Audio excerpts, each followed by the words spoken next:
How about now? Let me check. Hang on. How about now? Can you hear me now? Can you hear me talking Hang now? on. Is Hang it on. going to Wait, come wait, wait. through? We are literally the worst. There we go. Okay. All right. Can Josh, Scott, can you guys hear us? I'm assuming you guys can see us and hear us now. You all right? Everything's good? 5x5? Let's see.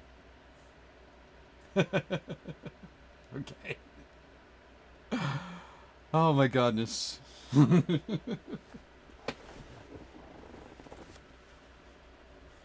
They might have left. There's nobody in the chat anymore. Boo. Says there's 9 people watching, I know. Maybe it lies. and that's weird. Now when I try to text, whatever. All right, I'm not gonna do any of the stuff I don't normally do. I was gonna type in the chat, but it's saying that there's an error and I can't do it. Okay. That's funny Which is because weird. I can type in the chat. So I cannot. and now Um, it's showing. Okay. Anyway. is anyone still watching us? Can someone please message in the chat and say yes, you can hear us, or no, you can't? Yeah. Anyone at all. It could be anybody. It could be Scott. It could be Josh. It could be somebody I don't know. We'll see, I guess. Yep. As soon as we get Dave, get a thumbs can you up. type something? Can you type something in the chat?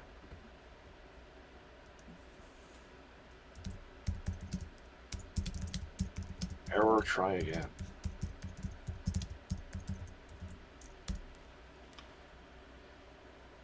I gotta tell you. Did that pop up for you? In the chat? Nope. There's nothing from you. Oh, hey. Okay, Scott is Hey. Scott is still there now. All right. Okay. So we are live. That was the chat doesn't work. Is what Chris is saying. Oh, there we go. Okay, now it's working. Now it's working. Just saying hello. Hey. We're literally the worst. What a way to run a railroad! I am so sorry. Dave and I are old, so every time we have a couple weeks off, we forget how everything works, and then we have to relearn. And Dave is doing most of the heavy lifting. I just have to show up. So I think it's funny how you said most. yeah, I mean, I have to turn my computer on, which he doesn't do, and that's about it. Excellent. Seems like it's working. Are we? Do we sound okay? Are we echoey? I tried to kill my backup mic. Hopefully, this is good. Man. Yep. All right. Excellent. Okay. We are live. 5, 4, 3, 2, 1. Hi everybody, welcome to another episode of Build Paint Play. I'm Dave. Hey everybody, welcome to the same episode of Build Paint Play. I'm still Jake. So Awesome. thank you guys for sticking with us and watching us kind of fumble our way through these technical problems. I swear we're going to get better at this. At least I hope we are. But thank you guys for joining us. It was a fun break. I know that Dave went international. I did. So we can get into all that, and we've got a whole bunch of cool stuff for you guys to cover. But thank you for sticking with us. And now we are here. So Yes. Hooray! Hooray! So, have you been busy? Or have you been quiet? Has it been relaxing? it has not been relaxing. No. I've been busy. So since we went on break, we did a bunch of yard work. My wife scheduled a bunch of stuff. We met with a bunch of like painters and contractors and electricians, and kind of got pricing for stuff around the house. And then a good friend of ours, Rich Lopez, works for a like a set design company. Okay. He works a lot. Like he built the company he used to work for. They built like the Stephen Colbert's like late night show set. They built Okay. that. Yep. They built the Daily Show set. He works for another company now, but obviously with the whole SAG-AFTRA and like the Actors Guild and all that stuff, with all that being on strike, Yep. he's basically out of work. So he was like, "Oh, I'll come up." So while I was at San Diego, he came up, and his wife and him are huge fans of Salem. Okay. But they hung out here, and he replaced like 10 lights in the house. It was awesome. Excellent. So remember those crazy like Home Depot special? My wife calls them boob lamps because they look like boobs. Yep. So I'll show you. He replaced them. So now they're just flat. They They are like- Okay. They are just flush to the ceiling. So Okay. I don't hit my head on anything. There's nothing hanging down. Nice. He replaced all of her kitchen lights. He replaced like the guest room light. He replaced We have like a lamp hanging at the top of the stairs. Like Rich did a great job. He did an awesome, and he painted like 3 of the rooms in the house. Like he was like, "Oh, yeah, I do this time all for work all the time." So he like went nuts. It came home and I was like, "Oh, this is great." Excellent. Oh, that's cool. 10 out of 10 would recommend. Nice. And then obviously San Diego Comic-Con was great. It was really fun. Met a ton of people. I have a whole list of all the people that took the classes. Yep. We'll come back. We'll come back to that. Okay, cool. Yeah. Yep. We got a what do you got? Of you. What did you do? No, I was going to say. Oh no, I also did a lot of things. I did a huge amount of table building that I will talk very briefly about a little bit later. I got a photo to show for the Games Workshop events team, the Warhammer events team. So this table will be debuting at Gen Con on Thursday. So super cool. Did a whole bunch of work there. Did a bunch of painting on some other terrain. Went to Iceland for a week with my oldest daughter, Emily. Been working on the Art of books. I'm probably about a third of a way through all of that joy. And we've had the release of... oh, I don't have a copy down here. Release of the tremendous tome of Epic Dungeons. So we're partway through that. We've got all the backer copies. Beautiful book. It's a beautiful book. So yeah, some other painting stuff that I've done as well. Oh, just quickly, I'll show you. I did a painted up some more word bearers. Nice. But there's a guy I know in Spain who is working on a set of 3 books. The first book is the basics to painting. Right. So if you've never painted before, or you're very new to painting, you pick up that book and get a great set of comprehensive tutorials from painting masters. Get a great idea of how to do the basics, what dry brushing is about, what washes are about, blah, blah, blah. The second book is speed painting with acrylics, and that's, again, like 20 different tutorials, each with a different slant on how to paint miniatures quickly using acrylic paints. I have a section, I'm one of the artists in that. I did a tutorial for that for the word bearers, so I painted up 5 word bearers and did like a step-by-step guide for that. And then the third book is speed painting beyond acrylics. So there's a bunch more tutorials from other painters working with oils and enamels and pigments and stuff like that. So nice. Yeah, super cool. And I just finished that off, and I think I've got some photos to take tomorrow, and it'll all be done. It'll be very cool. So yeah, I've been busy. You usually are. So yes, this is true. Absolutely. Just quickly, now that we know that everybody's in the, well, know that people can hear us and are in the chat there. So running through Scott's questions. So let's go back and cover those just really quickly. Oh, sure. Let me scroll back up. Scott thinks Snoop Dogg is overrated as a rapper, underrated as an actor. I have my thoughts. Okay, I would say I think he's judged appropriately. I think he is. I agree as well. So thumbs up from both of us there, Scott. Scott says, I think Vallejo model color and AK 3rd gen paint just comes out of the same tap. No complaints, but you ain't fooling this guy. So I'm not saying that they are, but I'm not saying that they aren't. Right.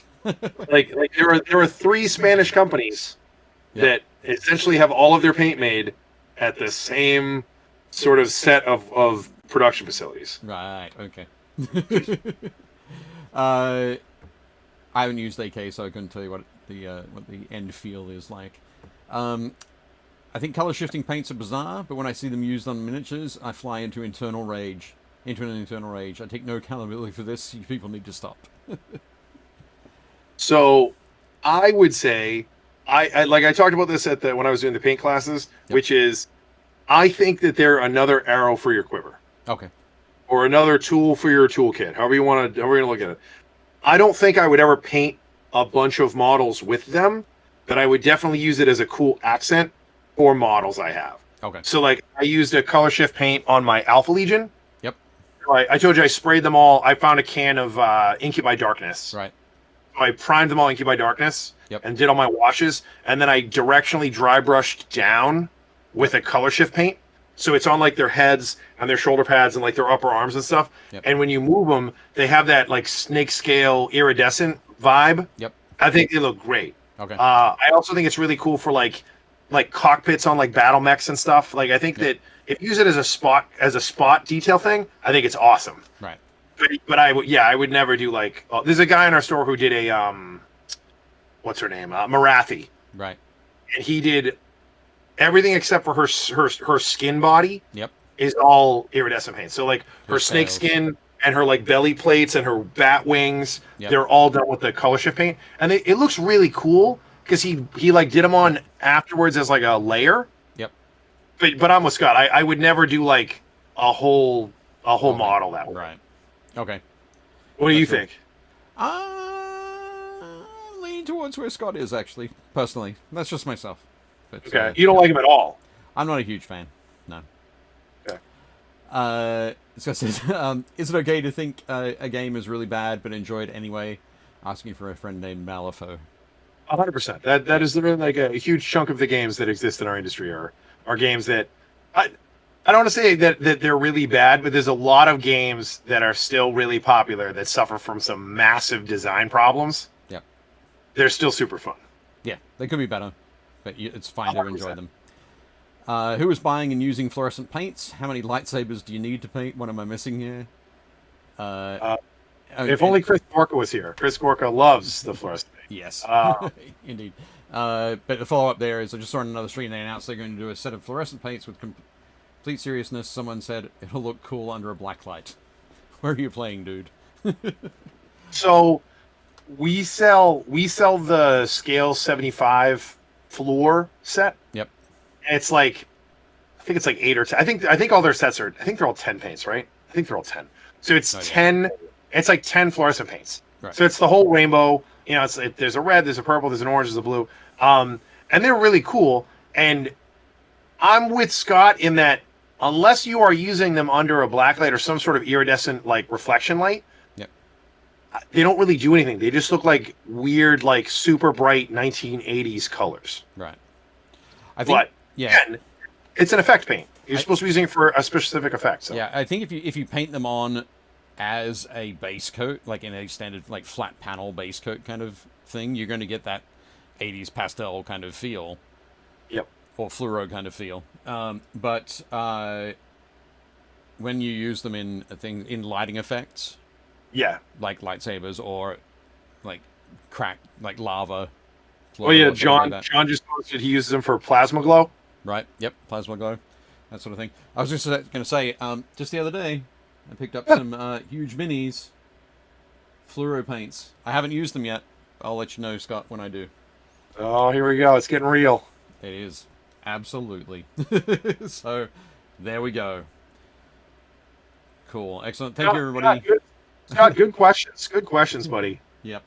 He says they weren't questions. It was just killing time. But no, we appreciate you throwing them out there. Oh,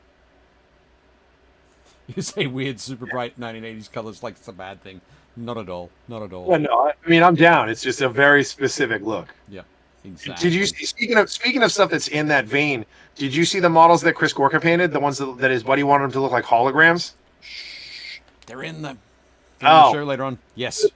Yes, I did. They were great. For those of you who haven't seen them, you will see them today. Yep. No, they're definitely super cool. The hologram projection kind of look. For sure, they look rad. Yep. Definitely nice. Cool. So, should we? Well, have you played any games yet recently? In the last, did you play any games in the last 2 months? You gonna say no? Boo. I don't think so. I played a mini game of Heresy. Yep. Like with 2 units, just to show a new player how the rules work and stuff. Right. So technically, I played a game. I don't know if I would count that. Like a demo game. You played a demo Yeah, game? it was like super stripped down. I basically I used a vehicle and a model, a unit of infantry, and a hero to show him like how they function in the game. that's really. I don't think I've played a game. Yeah, I don't think I've played a game in months. Okay. At least not a miniatures game. No. I've played tons of other stuff. I played, some role playing stuff. I played some D&D. I played a couple board games. I played some Magic, but yeah, I haven't played a war game in a while. So okay. Well, it's a good thing I'm keeping up that end of the bargain then. yeah, no, our average is strong. Excellent. No, we finished off our Warcry campaign that I was doing with my regular gaming group. Final game, we had there were 3 of us. We got to take our half of our regular warband's size, and we were trying to get to the top of this ziggurat that was protected by all of these chaos creatures. Sure. But when one of the chaos creatures died, it was replaced by a new one. Okay. That was randomly determined from this pool of chaos creatures. So first up, there were a couple of harpies. And I was like, okay, cool, yeah, I'll just run up and kill the harpy. And I did that, and then it was randomly determined as well where the monster would appear, but it was replaced by a Mind Stealer Sphinx. I'm not sure if you're aware of that. So a harpy's got 8 wounds in Warcry. Yeah, that's way worse. The Mind Stealer's 35 wounds. Yep. Yeah. So that appeared, and I couldn't kill that in one turn, and it did nasty things to my leader. But somebody else on the other side of the ziggurat killed a harpy, and then that was replaced by a zombie dragon, which appeared on my side of the ziggurat. So then I was facing that. But basically, I got my ogre was killed, my leader was killed. Actually, I did take 2 ogres. I had enough points to take 2 ogres. They were both 2 ogres killed and a leader killed before the zombie dragon and the Mind Stealer Sphinx were dealt with. So I just had one little guy who got to run up to the top of the ziggurat. And at the last... Ben's favorite Warcry warband. Ben likes the Karnak dudes. Yep. The dog. Yeah. He likes the guy that's running like a dog. He's like, that's the best. Ben loves that Warcry band. Yeah. No, they're definitely cool. The Warcry is an awesome game. Very cool. I agree. Everybody should check it out. And then Saturday night, I had my first game of 10th edition. It was a Combat Patrol game, which is cool. Votan against the Space Marines from Leviathan. Yeah, it was rough. Dude, that Space Marine Combat Patrol is nails. Yeah, it is. It's ridiculous. 7 Terminators. Oh, dude, you can't kill them. Yeah, you can't get rid of them. So the Magna Rail cannon Magna Rail rifle for the Hearthkin Warriors for the Votan. There's one shot. It's like strength 12, D3 plus 3 wounds. Right. I rolled shooting at the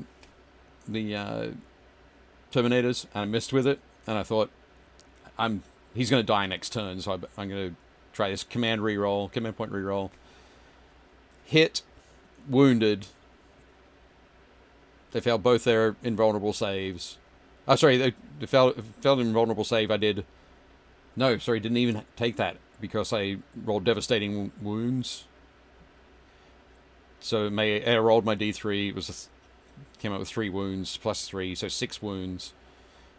6 mortal wounds. Yeah. No saves possible against it. So I took out 2 Terminators with 6 mortal wounds. Do those wounds spill over? Mortal wounds do. Yep.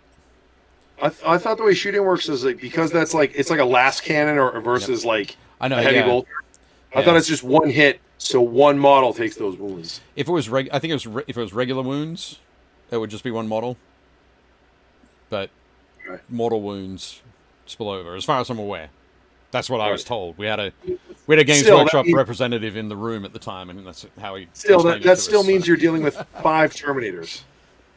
Well, yeah, but I took out 2 regular Terminators, and I still had 3 Terminators and a librarian and the captain. But it was okay. In the end, he just had 3 Infernus Marines left, and I lost my last guy. But I only lost by 4 points. That's great. Ben just ran a demo, I think yesterday. He was teaching one of our part-timers how to play. So he's like, oh, we'll just use the combat patrols because they're all painted. So Ben used his Tyranids, Yep. and he let Henry use the Space Marines. And as soon as turn 1 started, Ben was like, there is no way I can win this. We were talking about it yesterday, and he's like, the Tyranid combat patrol is garbage. It is hot garbage. Like, you can't win with it. And I was like, is it really that bad? And he's like, the Termagants, they can't hurt the Terminators.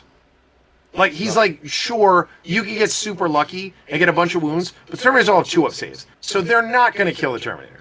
And then the shooty, the mini Biovore guys, he's like, they're pretty good, but you basically want them to shoot at the Infernus Marines because the Infernus Marines will just obliterate whatever they touch. And then there's nothing else in the army other than I forget what he's called. It's the big bug that has like the smoke coming out of his back. He looks almost like the Venom Crawler. The Psychophage or something like that. Yeah. Yep. So the Psychophage technically could hurt them, but he doesn't have enough shots to really kill a bunch of them. Like, he could get lucky like you did. He could theoretically kill 2 if they whiff on all their saves. Yeah. But he's like, there is not enough firepower in my army, and there's no way to do mortal wounds. He's like, I cannot kill 7 Terminators. It's not... Yep. Like, the game will be over before I do that many wounds. Yep. So I was like, how did it go? He was like, it was terrible. He's like, I killed like 2 Infernus Marines and 1 Terminator and had wounds on another Terminator, and he killed everything I had. I was like, yeah, that's not great. Yep. You might just need to put that one, put the Space Marine combat patrol to the side and pull out, like, paint up another combat patrol that the Tyranids can deal with. Yeah. But yeah. Yep. What have we got? Cliff has the best comment I've ever seen. He now wants to do a Nihilisa Frank Necron Army. That's Cliff. Please tell me they're going to do that because that's magic. That's incredible. Excellent. So shout out to Alpha Mega Hobbies for helping fill some gaps in my Marvel United collection. Emily's been playing the hell out of it. Well, I think we have a photo later on. I don't know who Alpha Mega Hobbies is, but Alpha Mega Hobby is very excited that we were able to help Scott. Awesome. So Horace, regular wounds don't spill over, mortal wounds do. There we go. No, you're right. Scott says, I believe GW is doing their best work on the skirmish games. Necromunda, Warcry, and Shadespire are killing it. Yep. Agreed. I really like Titanicus. I think Titanicus might be my favorite rule set that they have. Cliff was able to get 2 games in. Death Guard and Orcs, both versus World Eaters. Lost both. Oof. Ooh. Yeah, World Eaters are fierce. Yeah, they're pretty good. Yep, Patrick Keith, Bombshell Mini says, haven't gotten to play a Combat Patrol game yet. I pulled out my 90s Eldar. Pulled my 90s Eldar out of the mothballs. We have a photo of that later as well. Hooray! Mark Maxey's here. Hey, Mark. And some of her said Middle Earth is still the best. I agree. Chris said, jump back into 40k with 10th. New army time. Fantastic. I'm painting up more of my Yeah, those guys are great. More Votan. I still do love the little guys. When I was in Iceland, I think I showed you this before. I'm going to tell everybody. So Sagittars are the little buggies. Yeah. You can't get them for love nor money in the US. Or actually, for a lot of money, you can get them.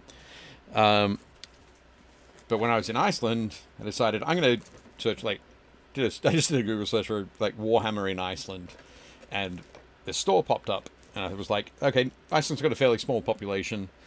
It's probably not a very big store. I'll go and check it out. And I got there, and it was huge. There's all sorts of pop culture, comics, role-playing, board games, card games, everything. And they had a big Warhammer section, big 40k section, and they were stocked deep on a lot of things. The time that we went there, it was the same day that they'd released the index cards. And they had stacks of the cards. I'm talking like 20 deep. Dude, they're sold out everywhere. I know. Well, this is on the release day, so I bet you they are. I bet you they probably don't have that many now. But they had the mighty Lisa Votan Sagittar. Yeah. They had 3. Three on the shelf. So I bought one as my souvenir. It's my very own souvenir from Iceland. It's great. Pretty great. I know that's kind of tragic, but usually when I go traveling with my wife, she doesn't want to go anywhere near. I know that she would not want to go anywhere near a game store. my eldest daughter was less reluctant, let's say. So it was cool to go and check that out. What's we got? Chris said Epic will bankrupt me. That's fair. Josh has been assembling his NIDs. Hundreds of little dudes. Mark says, in my opinion, they should bring back Mordheim. They can make a fortune on the 3D buildings. This is absolutely true. Hopefully there'll be a crossover when they start doing the old world. If they do some more in like Empire buildings, that'd be sweet. Scott said, I hear booze is crazy expensive in Iceland. Is that true? Cliff says, everything there is expensive, kind of like Hawaii. Amusingly enough, this cost me $57. If I was to buy this in Maryland, it would cost me $68. So it was $11 cheaper in Iceland. Not everything is more expensive, and there are a lot of things like cocktails might have been like $12, $14, which is what they are here. So there weren't a lot of things that were super crazy expensive. Are they more expensive? Yeah, a little bit. And some things like burgers are probably a little bit more expensive, just a regular burger somewhere. But generally, everything wasn't too bad. It was all fairly close within the realms. My wife wants to go to Iceland. That's on her list. She wants to do that next. So. Yep. Excellent. So head to Iceland when I need to go GW shopping. Absolutely. Should we show the first photo?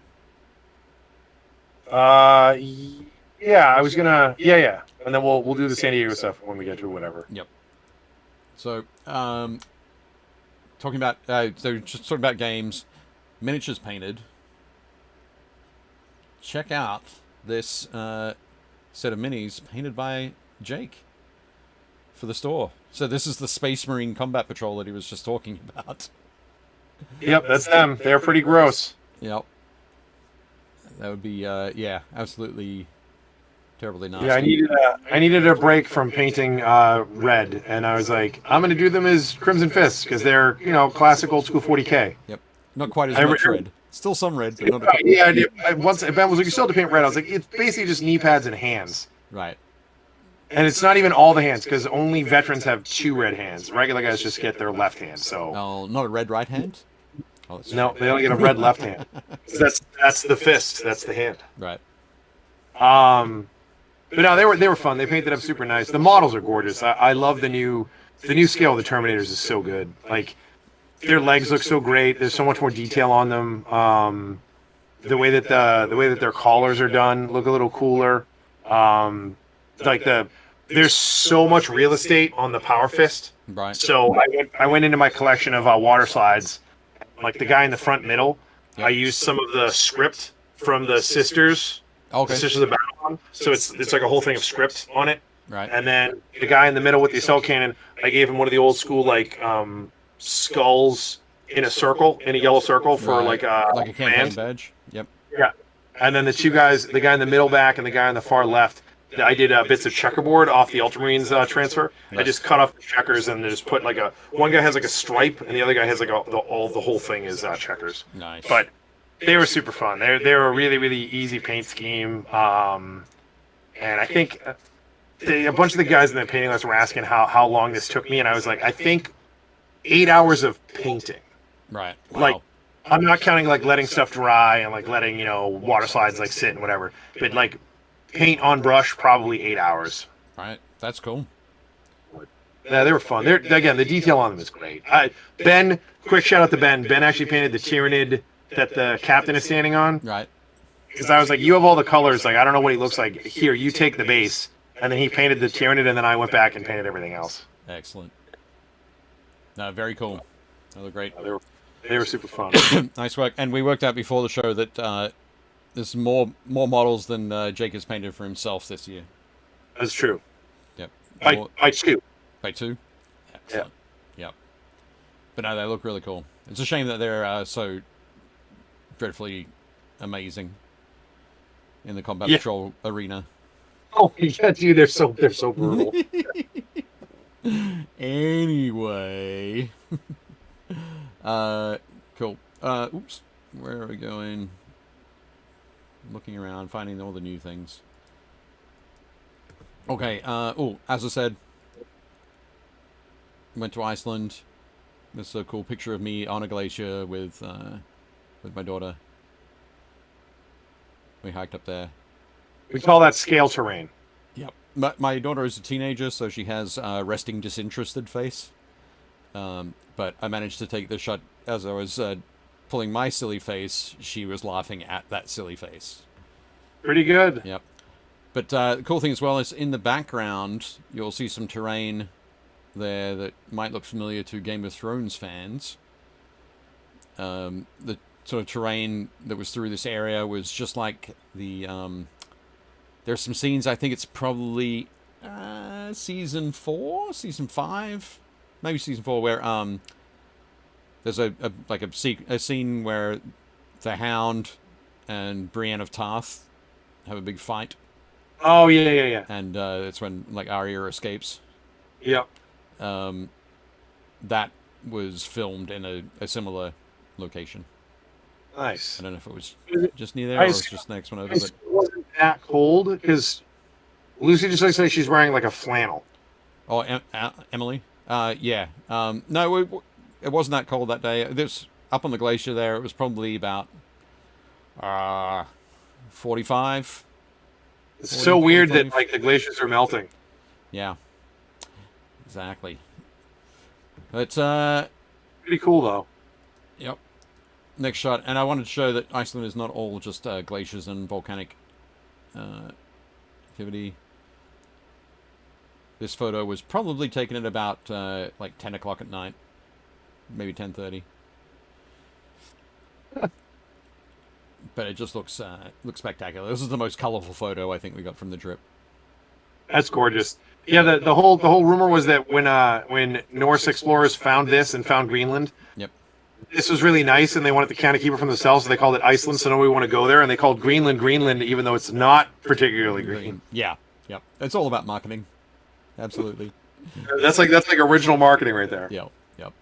The reason I wanted to include and talk about Iceland in the trip is that while I was there were a number of things that kind of inspired me to think of it like I've never had a particular interest in doing a Primaris Space Marine army, but while I was there, the colors of the North Atlantic Ocean and some of the place names, the Icelandic language, kind of inspired me a little bit. And initially, I was like, "Are you gonna do Spears of the Emperor?" No, I'm not. I'm not doing Spears of the Emperor. Although somebody told me that I should read that, so I bought it as an audio book, and I've just finished it last week. That's really good. But no, initially I was going to do like a Space Wolf successor or Space Wolf lineage kind of Primaris chapter, but I'm leaning away from that now. But they'll still have a thing. So I've been messing around with lots of grays and blue greens. I like it. And blacks, but this is just a tester. I've got it. Are they gonna be the sea foxes or the sea dragons or? No, they're gonna be like at the moment it's like falling stars. I can't remember exactly what the Icelandic word for falling and star, the words for those are. But basically they're gonna be like a comet is the sigil. Oh, nice. Like a twin-tailed comet. Surprise, surprise. So yeah. That'll be the metallic accent, like a bronze metallic accent for that, which would be cool. But everything else fairly simple, but still like little runestone fetishes. Because there are no wolves in Iceland, I'm not decided not to go down that particular path. But another cool one you can do. When I did a bunch of custom, I did a custom squad for Brand when he was in the hospital. Yep. And sent it to him, and I scratch converted because this is like that was super early on in 8th edition. Yep. So they were just like Primaris Marines. Right. there were no like other ones. So I took a bunch of Space Wolf bits, and I took a bunch of the old Chaos Warrior plastic capes. Yep. And I scratch converted them so they all had like cloaks and stuff, and I gave them all like Viking hand weapons and stuff. And then I took a micron pen, Right. and I gave them all like sort of like Scandinavian like face tattoos. So Right. some of the guys have face tattoos. Yeah, but a micron pen is like your best friend. It's like I got the .05. It's like 3 eyelashes together. Right. You do like all my script and all of my purity seals, and I always do like face tattoos and stuff. So Right. Nice. that's a good one. You're gonna go like all Icelandic. Yep. So yeah, I'm just gonna mess around with that. I picked up actually I got a STL file and printed out some helmets. Oh, nice. Okay. So I'm going with this kind of look. Very scuba. I like it. There are a couple of folks who've been doing some stuff recently. If you check out the hashtag Soul Haunter on Oh, that guy's arm is Instagram. incredible. Yeah, they look great. But that faceplate, that one there has got a bit of a point to it. I think his faceplates are flat. But it's a very similar feel, and I really like that kind of look. So Is there the Soul Hunter is crazy? I do think it's hilarious that they're supposed to be a Word Bearer's successor allegedly. right. And I was like, those are Space Wolves, dude. Like, they're collecting fetishes and they have like tribal markings. Like, that's not a Word Bearer's thing. That's a Space Wolves thing. I don't know. I'm willing to give him like white scars. I was like, okay, white scars I could see. But like I was like, those are not Word Bearers. Right. Like, they should be wearing they should look like a bunch of Jehovah's Witnesses. They should have like white shirts and black ties. Be like, do you have a minute to talk about the Emperor? And it's like, I don't. The word of the Emperor. Like, Yep. Nice. Sorry, just quickly. So Sean joined us. Hey, Sean. Good to see you. I saw Sean last weekend at Historicon, but more of that later.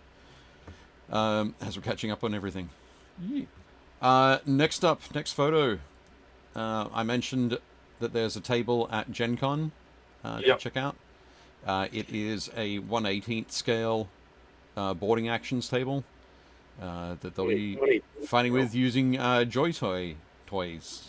Okay, I was like 1/18th. I was like, what's 1/18th? Yeah, the Joy Toy action figures. They are great looking. Yep. Yeah. So it's gonna be super cool when folks get to play on that. It is a when I say table, it's 8 separate tables that can be arranged in a number of different ways. How big are they? They are 4 foot by 32 inches, so 48 by 32 inches. Okay. So you can end up building something that's 32. I don't know. It's almost 90 square feet of table Nice. with walls like this. So Pretty rad. yep, it's gonna be awesome. We'll show some more photos of it after the show, so that GW can have their big what do you call it? Reveal. Grand reveal. So, but yeah, I just wanted to show this quickly because I spent a lot of time working on that. It looks great. Thank you. I like the Melta. Like you get the Melta pieces from. Yep. Is that from a Knight? Yeah. Yep. And then you've got like where the green boxes are. That's the 2 halves of the Volkite carronade for the Kratos. for the Kratos. Yeah, Yeah, it's ridiculous. There's a bunch of guns on there that work well as group lease. Oh, for sure. Yep. Definitely cool. I also spent a lot of time working on or painting up a whole set of terrain, like a huge set of terrain. 15 mil. These are FDM printed terrain pieces. Yeah, you were working on some of these before. Oh, did I show some of them earlier? None of the one on the right. I think you had you were painting some of the blockhouse pieces. Oh, okay. Radio. Cool. Oh, sorry. Just quickly, Josh says our booth is in the same aisle as GW. Can't wait to scope that on Wednesday. Yep, definitely check it out. Take some photos, Josh, and send them my way. Yeah, please. And I should have been at Gen Con, but we had some there was some staffing stuff we were dealing with at the shop and had some family stuff come up, so I'm covering the store. But I would have been there, but it's all good. Yep. Yeah, I unfortunately won't be there this year, but yeah, definitely do that. I didn't get a chance because with so many tables, I didn't get a chance to lay them all out anywhere. They would definitely not fit in my house, so having them seeing them at the convention will be pretty awesome. But yeah, anyway, so I finished off painting these up, so that was pretty cool. Cool. I might have mentioned before that. So previously, I would have like really poo-pooed FDM printing, but these worked out well. As long as I didn't use any do any dry brushing that would have accentuated the layer lines. I didn't do that, so I did a lot of block colors and sort of washes, and there's some, I guess, staining or weathering around these. That's all done with an airbrush, just shooting like Agrax Earthshade. Nice. To it. So. And those are smaller scale, right? 15 mil, yeah. 15, okay. Yep. What's 15 mil? What's 15? There's a bunch of sci-fi 15 mil, and Flames of War is 15 mil, but there's also there are a bunch of sci-fi miniatures that are done at 15. There's a bunch of games that are written for it. People like to play it on smaller areas, so a lot of folks that I know live in like urban apartments. Yeah, in Manhattan and that kind of thing. But yeah. This stuff looks good. Oh, here we go. Okay. So as we were racing through all that sort of fun stuff, one thing I forgot to mention is that I have my copy of Leviathan that Jake so kindly sent me for me correctly guessing the release date. It's awesome. So I've been using that. Good. I also printed out my index cards. Yeah, dude, they're so good. Because and got them laminated because I was in Iceland when these were released, and when I got back, they were sold out. Should have grabbed them. Should have grabbed them for sure, but I didn't do that. I was saving my money for my local game store. Yeah, but not really. I don't have them. Yeah, I know. But one other thing that I did, I can't remember where I got it, but I think a friend found a sheet online, or a couple of sheets where somebody had essentially put together all of the special rules, the universal special rules, and so I just grabbed that, chopped it up, arranged it so that it would fit front and back on my on the same size as that card. Dude, the fact that you and most players have to MacGyver together a way to make the cards that they could literally just print. Yeah. Is ridiculous to me. Yeah, it is a bit ridiculous, but anyway, moving right along. It doesn't exist, so we made it exist. It was super helpful during my game the other night when I was looking up devastating wounds and so on. Yeah. Oh yeah. Having all the rules in front of you is a lot easier to play the games that way. Yep. Sorry, just quickly, Patrick says 15mm is known as 1/100th scale. So, there is that too. Next up, so I just wanted to get that out of the way so that we could be done with all of our Warhammer 10th edition stuff, Leviathan launch, and move straight into Jake at San Diego Comic-Con. It was a good time. Things went a little off the rails. So Dave was supposed to be there initially. We both got invited. Yep. But Dave had to go to Historicon. Yep. Yep. And then our buddy Rick was going to fill in, and Rick got taken to the hospital on Tuesday. So I basically was like, okay, I guess I'll just do the lessons by myself. Which is fine. I mean, I've given hundreds of painting lessons working at Games Workshop and have our own store. But they gave me 2 hours to do a beginner paint lesson. And I was like, a beginner paint lesson is going to take me like 45 minutes. Yep. So I needed somebody to banter with. So our buddy Chris O'Neill, who him and his wife Heather own ninth level games, which is things like Kobolds Ate My Baby and like Mazes and Rebel Scum. They make a bunch of like really fun RPGs. Chris came in and he was like, I don't know how to paint. And I was like, you've never painted minis? And he's like, I painted D&D minis when I was a kid, but like they're not good. And I was like, good news, I will teach you how to paint. So he was great. We had a ton of fun. Army Painter did an awesome job. They sent us all the paint sets. I think for next year, we can definitely go bigger and better. There's a ton of stuff that I would do differently. But never having done it before, I didn't have like a frame of reference. Right. So, but it was great. I did 2 classes on Thursday, 2 classes on Friday, 2 classes on Saturday, and then I wasn't supposed to do any on Sunday, but there was such a huge demand. I did 2 more on Sunday. Right. So I did a beginner class from 11 to 1, Thursday, Friday, Saturday, and then 2 on Sunday. And then I did a more advanced intermediate class from 3 to 5 on Thursday, Friday, and Saturday.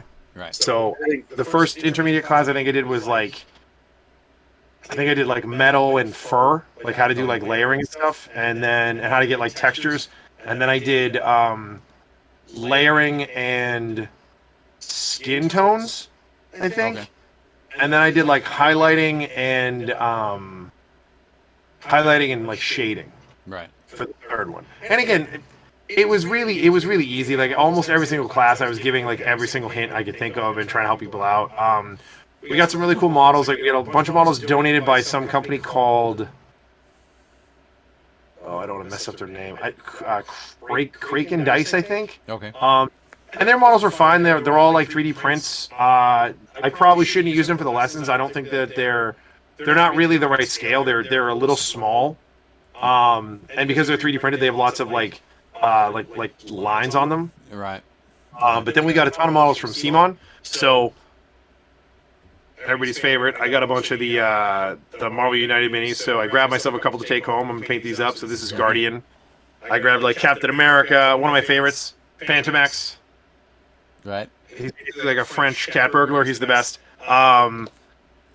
But we used those. They were great, and we got some awesome paint jobs at the show itself. Like we had some really talented folks. There were these 2 young ladies who were sitting on the left side of my booth, and they were there.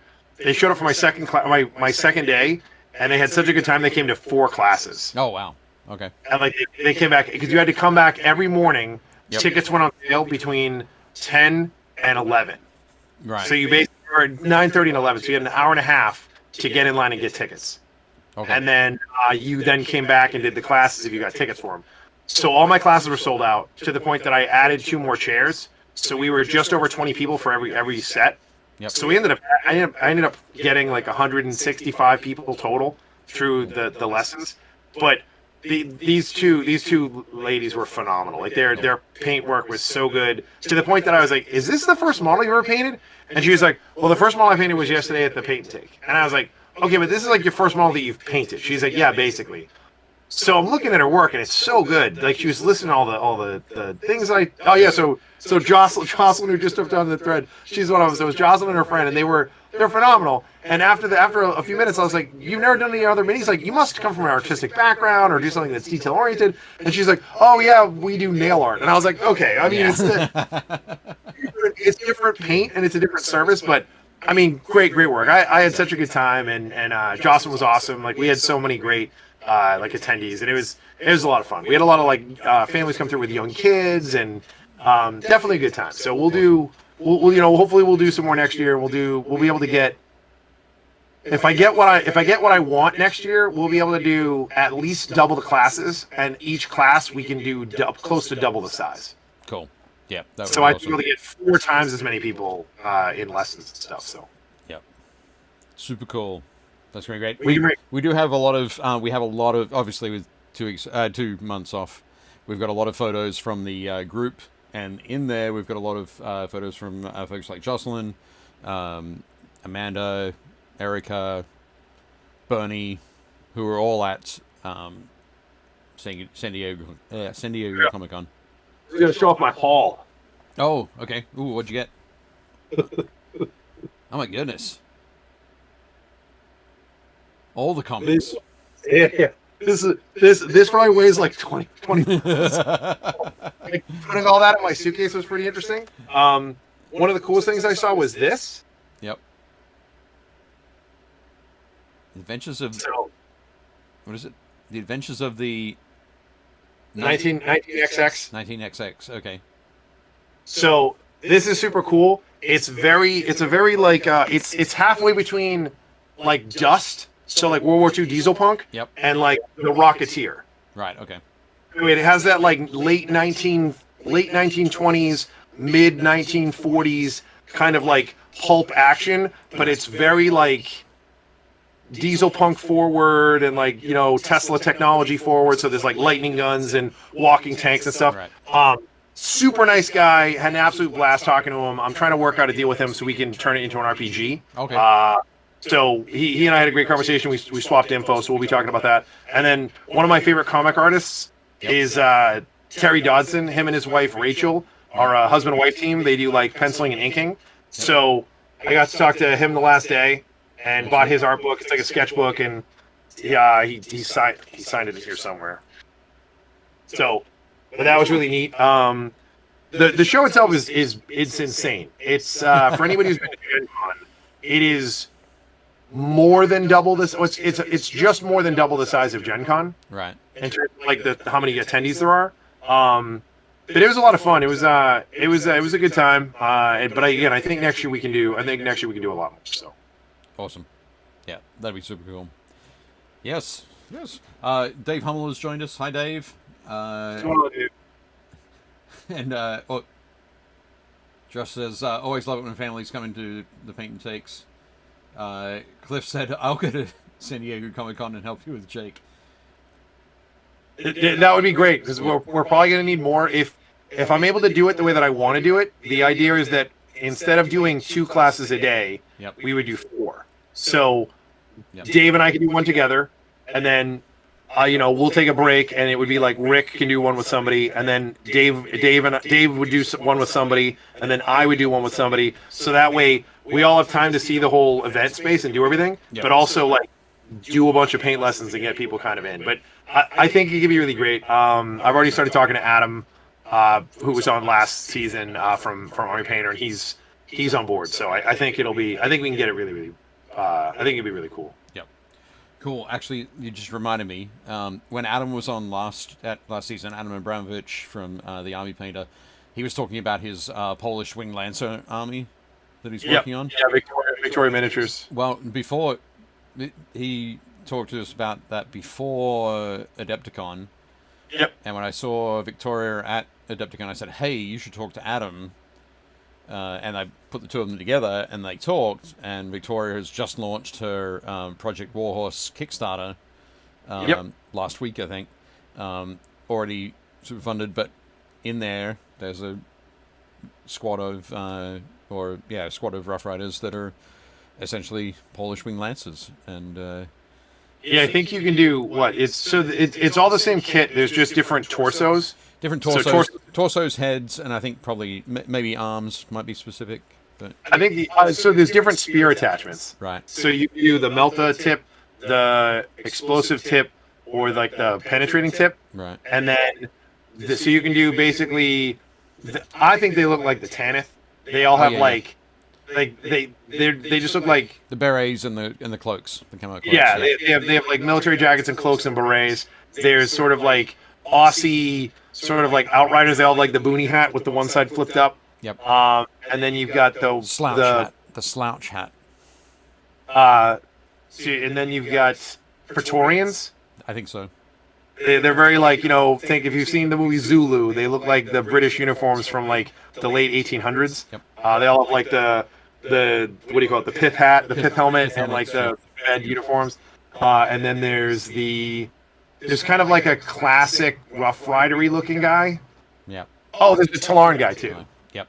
There's like the sort of Desert Raider looking dudes. But they're fantastic. The sculpts are great. They look. If you want some variety in your Rough Riders, they look awesome. Yep.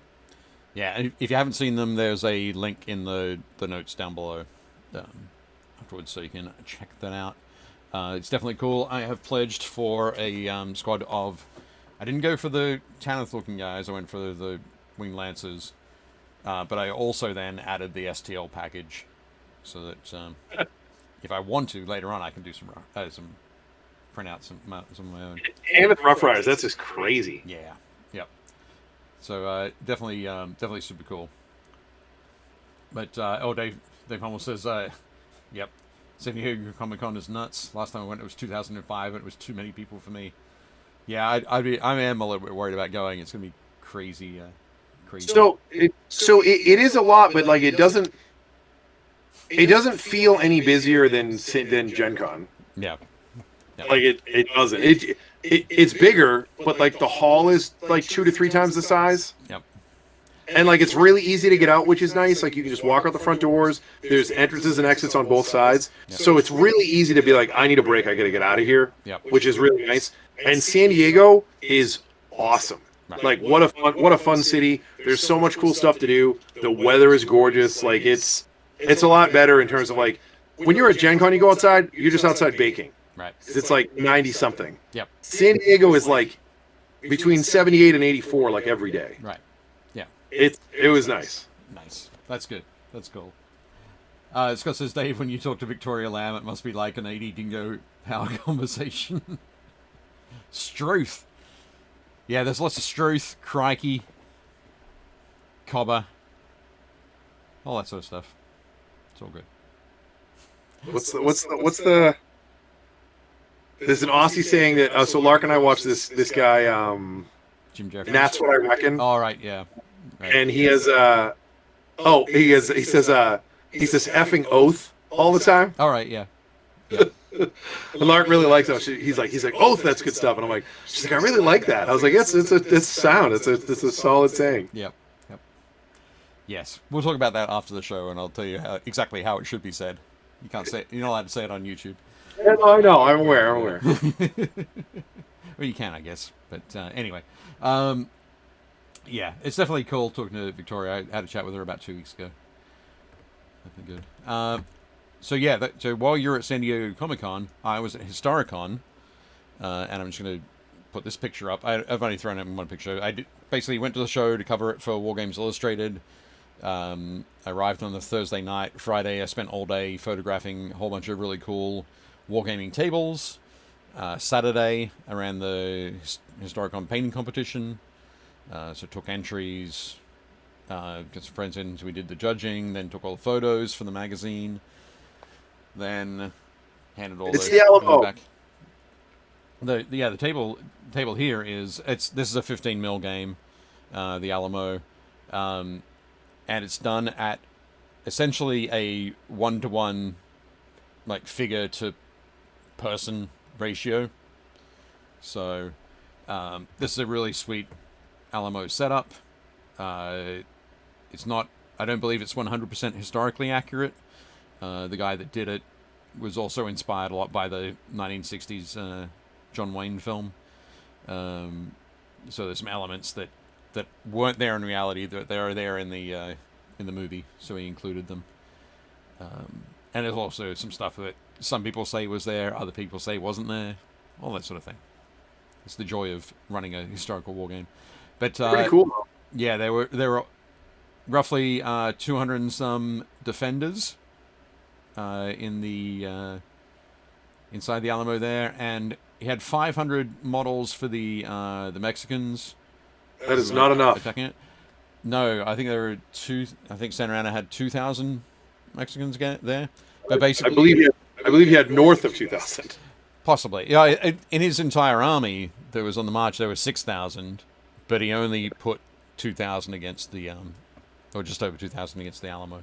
But yeah, so you recycled them in this scenario, and the idea is to see whether, like, if you're the Mexican leader, see if you can do better than Santa Ana did, like get in there and wipe it out for fewer losses, and if you're like Bowie and Crockett, your aim is to take more Mexicans out than were killed historically. But anyway, this is just one of about 200, maybe 300 gaming tables that were there, that people had built and brought along, and they might run one session, they might run 5 sessions. Out in the one of the hallways, there was a guy running Test of Honor game that essentially it looked like one big long game. There was like a Japanese harbor, and there was some Japanese and Portuguese ships in the harbor, but it was actually split into like essentially six 4x4s. So he was able to run 4-player games, 6 4-player games at once. And I think over the course of the weekend, he probably ran about 160, 170 people through games. But yeah, lots of fantastic stuff there. Very cool. As I said, I put together an article for War Games Illustrated, so that'll be out in the September issue? I think September issue, if I got it in on time. And then the October issue will have the painting competition results. They look pretty cool. That was a fun experience as well. And Sean was there. Sean Gleason was at the show. Sean said they had some nice tables. There were indeed some lovely tables there. There's a bunch of 54mm gaming tables there, which was kind of crazy to see. So it's not like Inquisitor. Inquisitor scale, yeah, but it's the same scale as the old toy soldiers, the Britain toy soldiers that used to have the really glossy enamel painting on them. But there was a huge table that was like the Dervish assault on Khartoum in the 1880s, I think. There was that one had probably 600 minis on it. There was one that was a World War II battle where the Allies were encountering German Stugs as they were trying to break out of Normandy. And then there was one that was a battle in front of the gates of Troy. So yeah, lots of cool stuff there. As I said, loads and loads of tables. Always a fun show to go to. You see excellent games set up.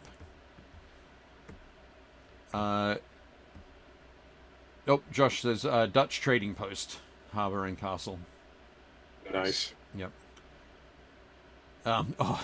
Cliff said, "Did you make sure to model the basement for the Alamo?" I'm not sure. I did not ask. Basement in the Alamo. Yep.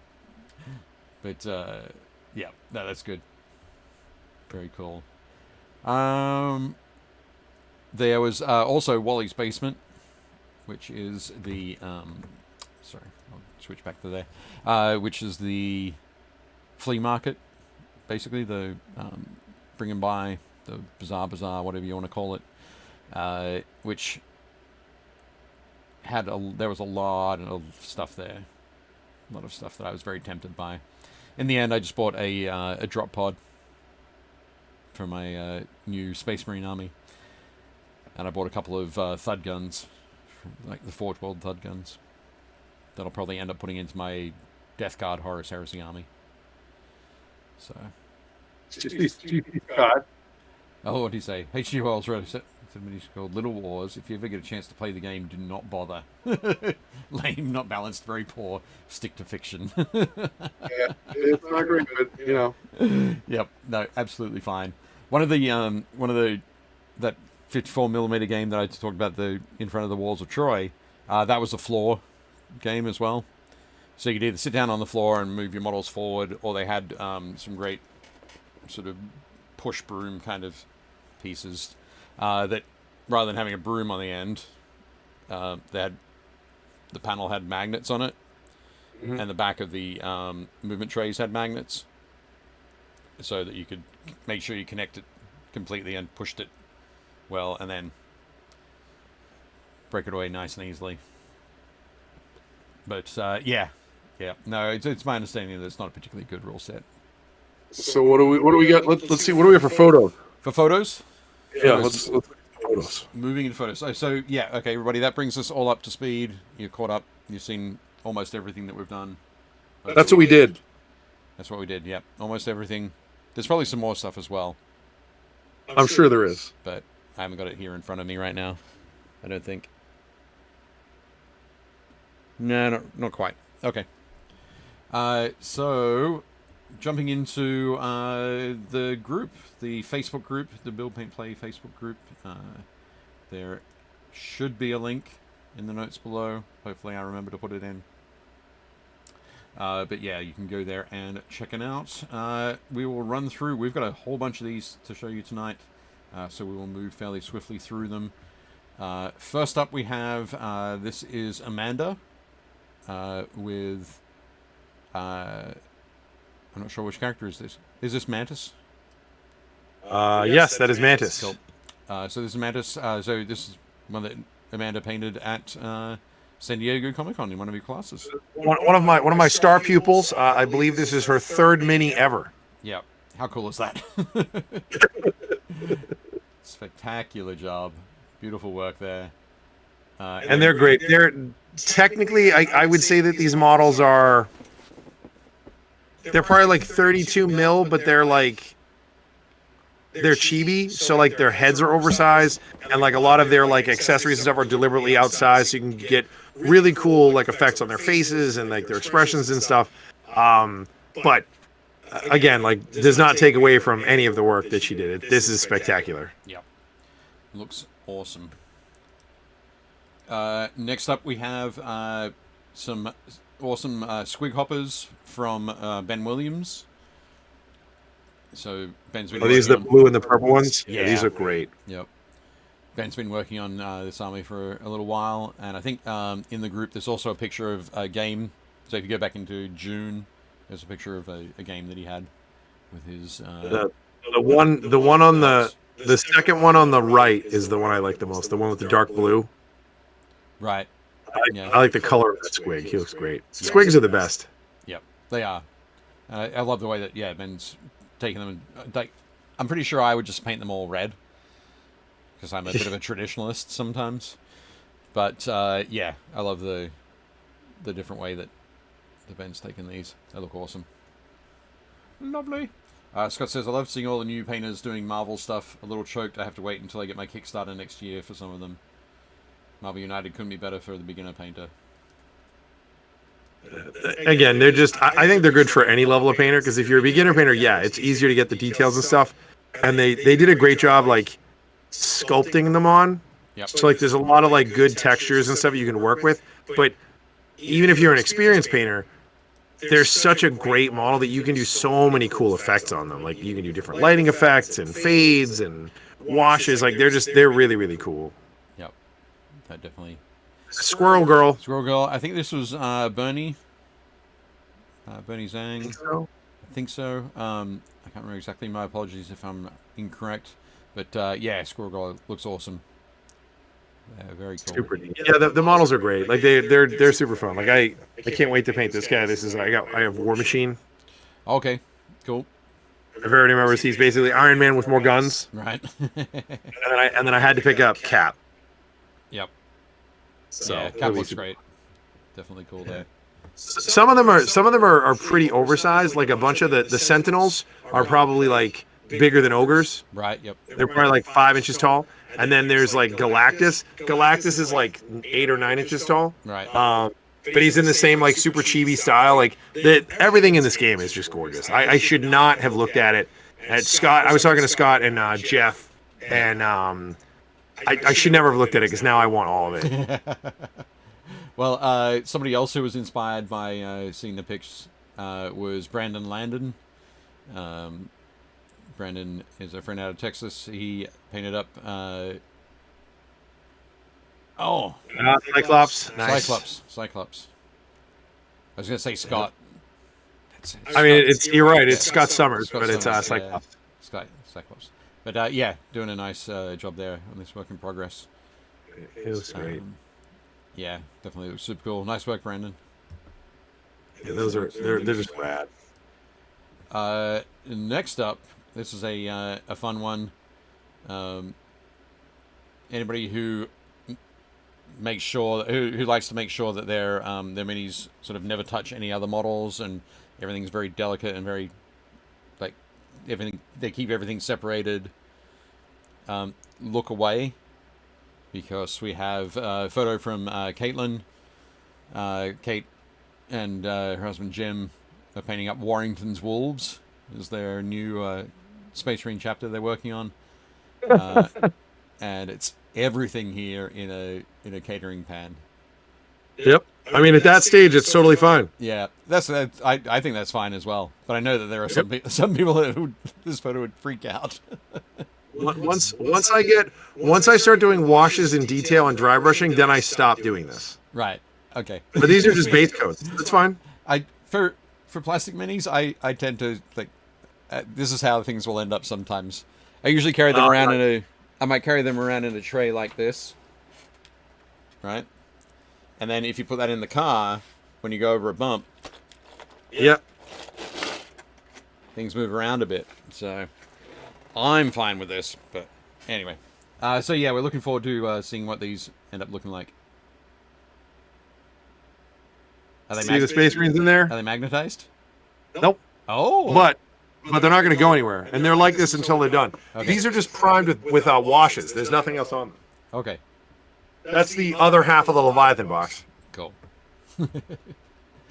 Nice. Okay, next up we have a piece from Chris Gorka.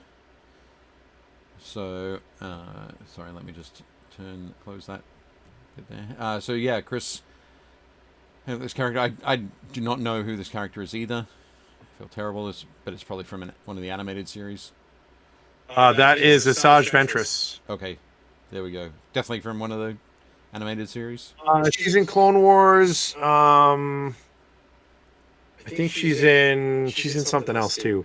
She's like one of Count Dooku's like apprentices, I believe. Okay, radio.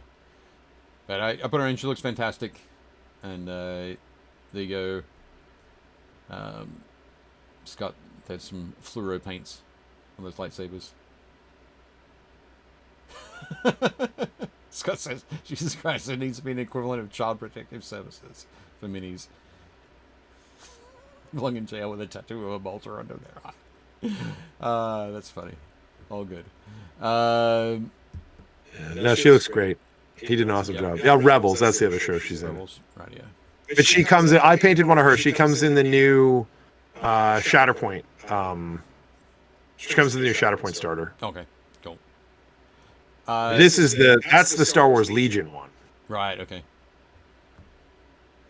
Moving right on. I think these are Shatterpoint models. Is that correct? Those are from Star Wars Legion. Oh no. Those are from Shatterpoint. Yeah, these new ones are from Shatterpoint. So this that is General Kenobi, Commander Cody, and two of Commander Cody's soldiers. Right. Yep. So these were painted up to look like they were hollow projections. Really, really cool. Looks definitely. That Chris work is pretty good. He probably has a career that he could fall back on in this industry. I think he'll be good. I think so. Yep. Nice work, Chris. Great. Next up, we've got Chris Jones, Caliban Painting. Chris is over in Vancouver, British Columbia. But yeah, so this is his conversion of the Leviathan Terminator Captain into a Deathwing, very nice Deathwing Captain. And he looks super cool. Yep. Awesome work there, Chris. Nice one. I'm going to ask, do you know where the wings are from? Are they from the... they might be from I think they're from the Raven Wing command squad. Okay. On the bikes. I think those go on the back of the bikes. Right. Which is why they're the right scale for the new Terminators. That's fair. It's all good. Yep, they look great, Chris. It looks rad. I think the only thing I would do is I'd probably take it up a level, like I'd highlight it even higher, right? Because it like, I mean, and it's hard with photos. Like, who knows everybody's camera? Yep. Like that looks very it's that cream color. Yep. But I think if you like picked out edges with like pallid witch flesh, if you didn't want to go full white, like pallid witch flesh or something, yep, I think it would make it look even brighter. It'd bring it up another level. Yep. But that model's awesome. That's a great conversion too. Yep. Excellent work there, Chris. Next up, we've got some Legion models from Cliff.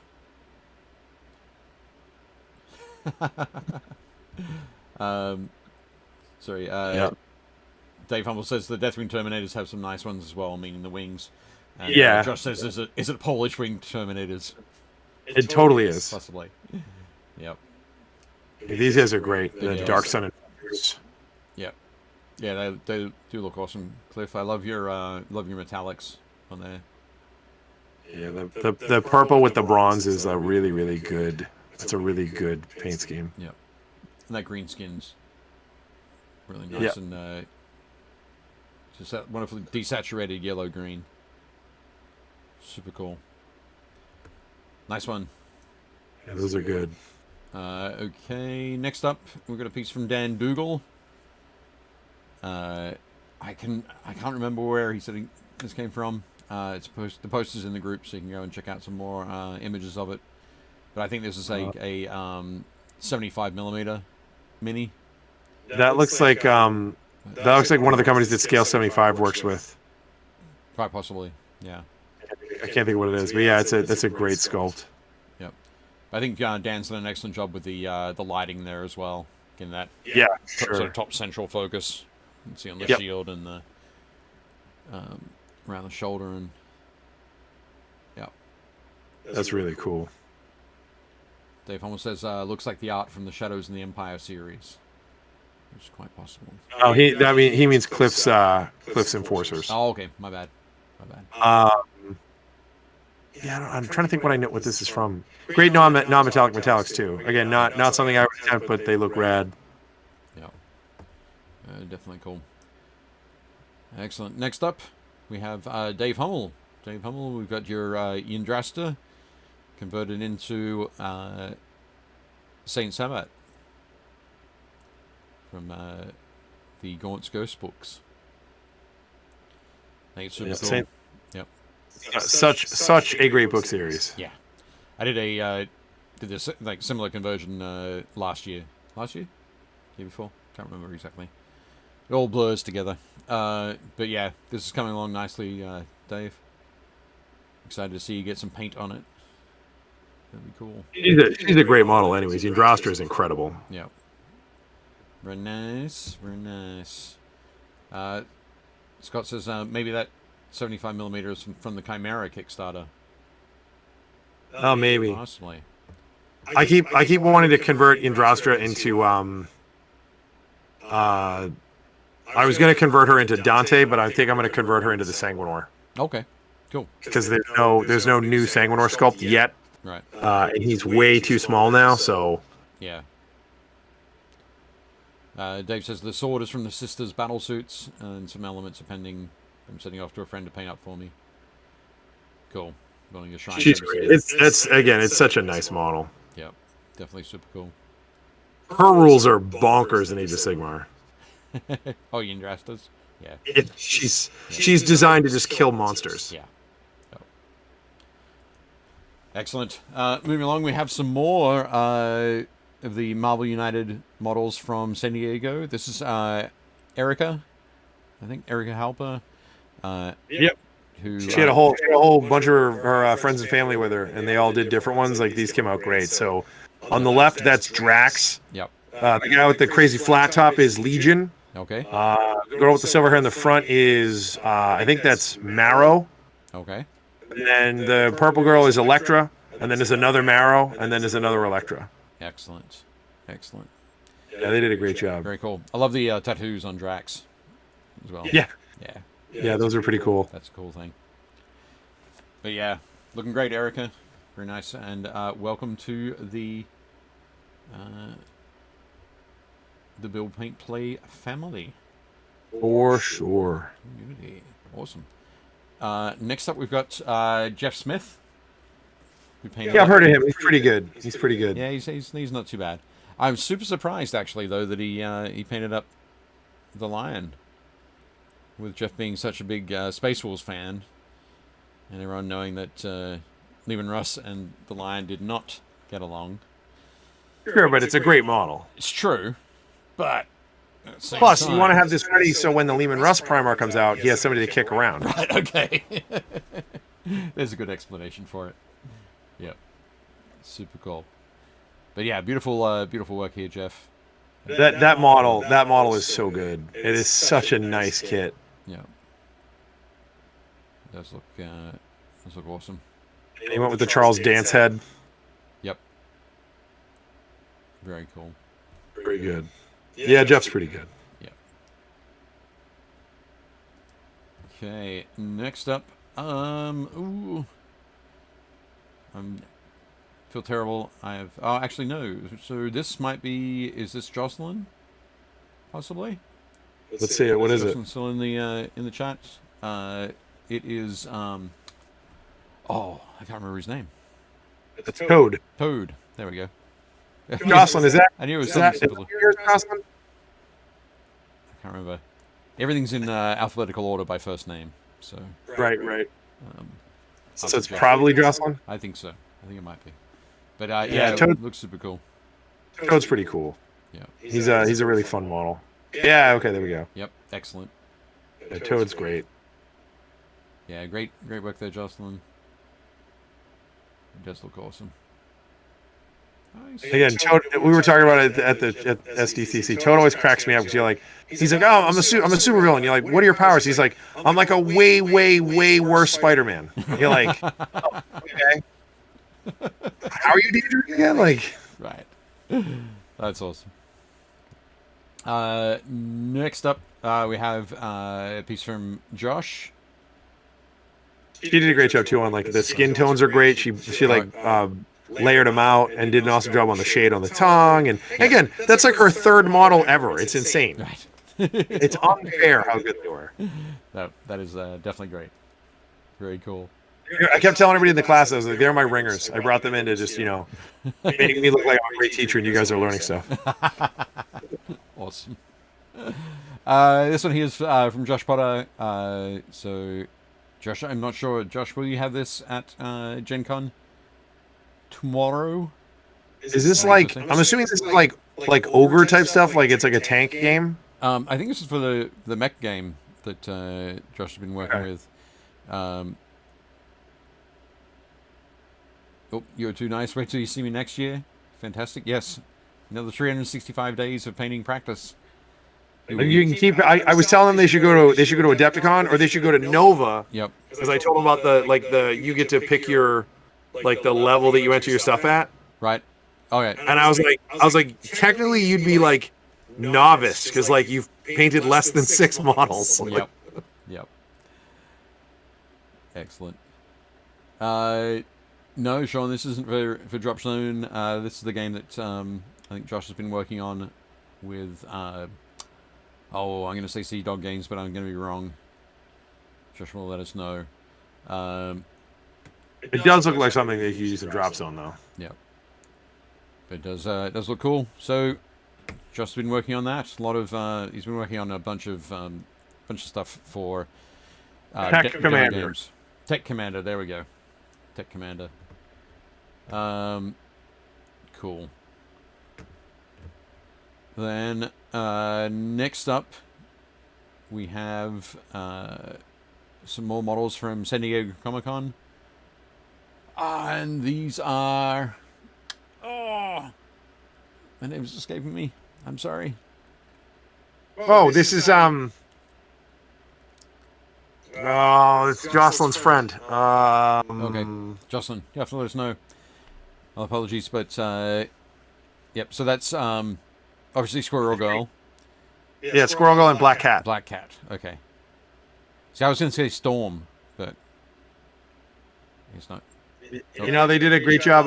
They were trying to. Again, this was like I think one of the beginner classes, and they were like, "How do you shade white?" And I was like, "Well, normally I would say use a wash, but we only have like the limited washes that are in the sets." I was like, take the blue and thin it down, and you can make a glaze and paint it in between, like paint it in between all the ridges. So paint it in all the recesses. Yep. Oh, Justin. Justin said it was her friend Justin. Justin yes. just was sitting next to them. Yep. You are correct. It was Justin Twist. Yes, he did a great job. He said he'd painted some minis in the past, and he was trying to get back into it. It's been a couple of years, so. Yep. But yeah, I think he did a great job. Again, I think everybody did a great job. Everybody was like really having fun, and At least it seemed like they were, and everybody was, enjoying painting these models. And again, these models are just fun to paint. Like they're just a really, really cool scale. Yep. My buddy Justin Whitney from Australia posted in the comments. I posted this in the comments of one of the other posts. Nice. The Grey Hulk. Yeah. So it's a work in progress. Justin's a great painter too. I used to work with him at Games Workshop back in the day when I was in Australia. So people kept asking me about like painting handles, Right. and I kept trying to describe this thing. I'm like, it's like a doorknob with like a clip on the top. Is basically what it looks like. We should talk to Aaron Dill about getting some of the For the sure. Jolly Lark hobby handles. We can definitely do that. But yeah, definitely super cool there. Nice work, Justin.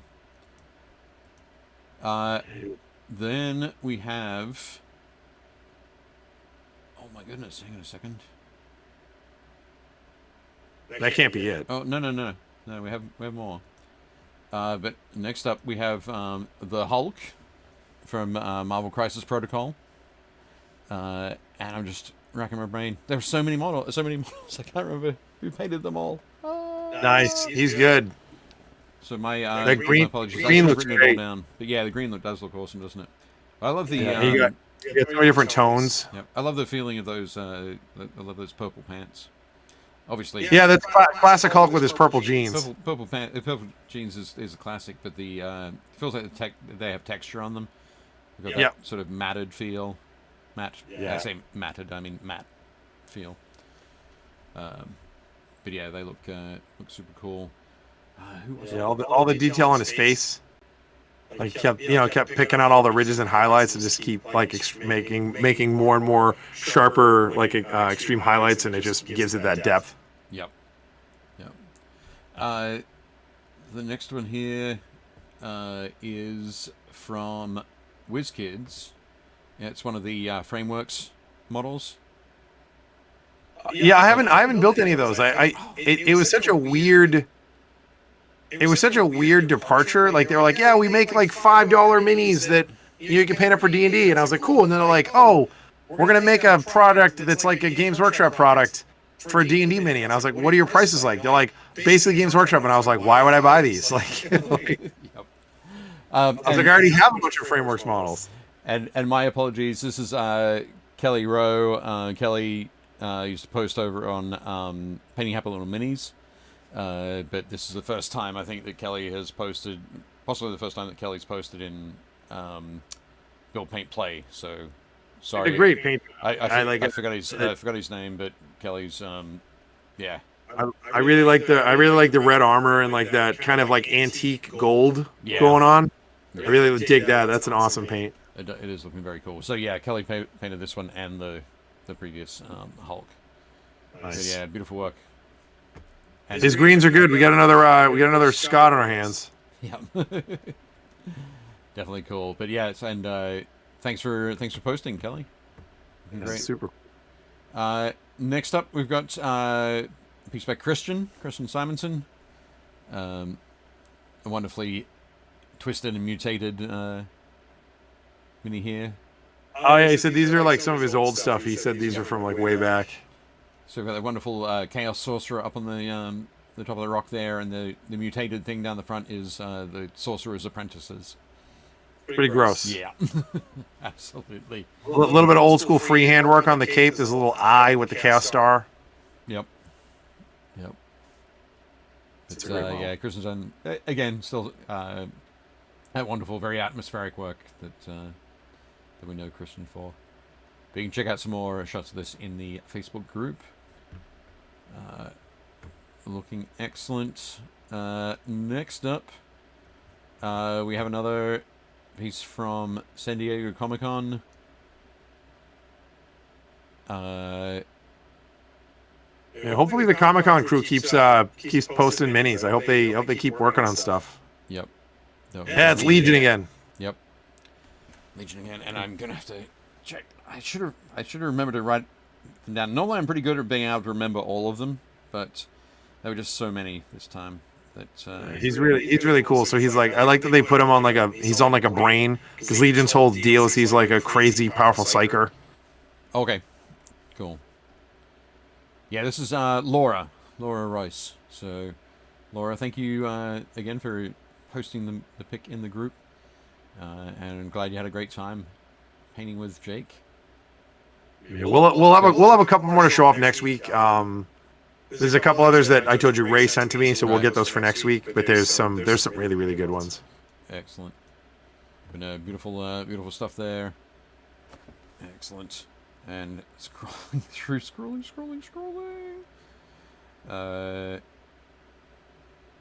We got a ton to go through. What's next? Where we Next at? up is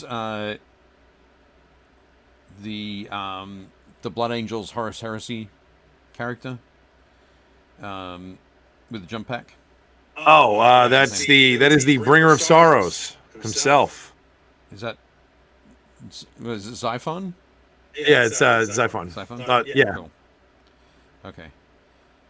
It's Dominion Zephon, the Bringer of Sorrows. Cool. Dominion Xiphon, the Bringer of Sorrows. He is awesome. He is like one of my favorite characters in the books. He is such a cool character. Like his whole background is great, and the model is dynamite. Yeah, it is super cool. It's Mick Palazzi painted this one, so but yeah, beautiful work there. And I'm not sure does. Well, I think Mick's taking his own little twist there and giving him that yellow helmet. I think he comes with two heads. I think you can either give him, you can do him bareheaded, or you can do him with his veteran Mark 6 helmet. So okay, radio, cool. But no, great work there, Mick. Very nice. He's the best. Okay. There's an awesome scene in the book where he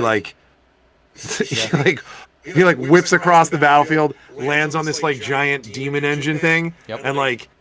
It's fighting a knight, and this the head of the knight household is like, get everybody out of here, I'll keep them busy, and she's like way overmatched. So Zephon like jumps across the board, like cuts a hole in the demon engine, and like unstraps a whole belt of melta grenades into it, right. And it grabs Zephon. So Zephon uses his sword and cuts off its fingers and gets out of its hand, right. And then cuts the knight open, grabs the female pilot, and like Superman's across the battlefield. It's like the demon engine detonates.